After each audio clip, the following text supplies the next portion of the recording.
There's a good chance you or someone near you is wearing one right now, a fitness tracker or smartwatch quietly counting steps, heartbeats, and hours of sleep. They've gone from novelty to everyday health tool for hundreds of millions of people. But how do these little devices actually work?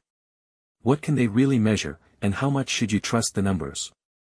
In this episode, we'll open up the fitness tracker, the sensors inside, what they get right, where they fall short, and how to actually use one well. Let's start with what's actually inside. Despite all the features, most of the magic comes down to two main sensors.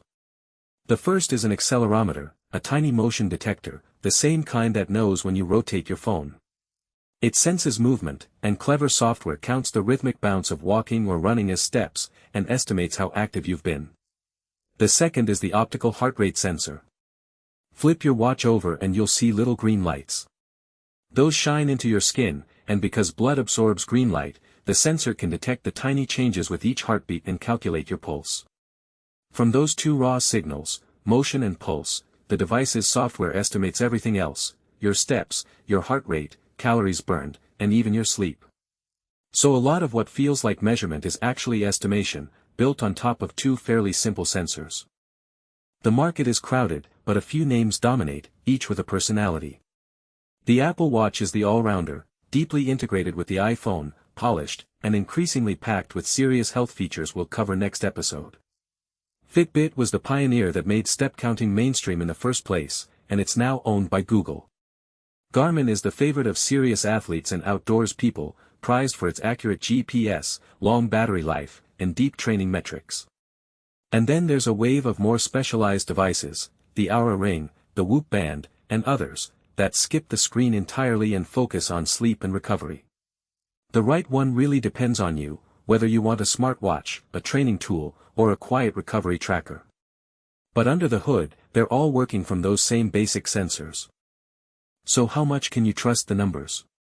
Here's the honest breakdown. Fitness trackers are genuinely good at some things, especially trends and relative changes. Step counts are reasonably accurate. Resting heart rate is measured well. And crucially, they're excellent at showing you whether your activity or fitness is trending up or down over weeks and months, which is often what matters most. But they're much weaker at precise, absolute numbers. The worst offender is calorie burn. Studies consistently show these estimates can be off by 20, 30%, or more, because calorie burn depends on things a wrist sensor simply can't know. Heart rate can also lag or misread during intense interval training or weightlifting. The takeaway isn't that trackers are useless, it's that you should treat the exact figures as rough estimates, and pay attention to the trends rather than obsessing over any single day's number. So how do you actually get value from one? The real power of a fitness tracker isn't precision, it's awareness and motivation. Simply seeing your step count nudges most people to move a bit more. Tracking trends helps you notice patterns, like your resting heart rate creeping up when you're stressed or getting sick. And the gentle accountability helps build consistency, which is what actually drives health. So use it as a coach and an awareness tool, not as a laboratory instrument. A couple of practical tips: focus on your own trends over time, not comparisons to other people or to precise targets. And watch out for the flip side: if the numbers start creating anxiety or obsession, that's counterproductive. The best tracker is simply the one that keeps you engaged and moving without stressing you out. Because in the end, the behavior change matters far more than the data. This is educational, not medical advice.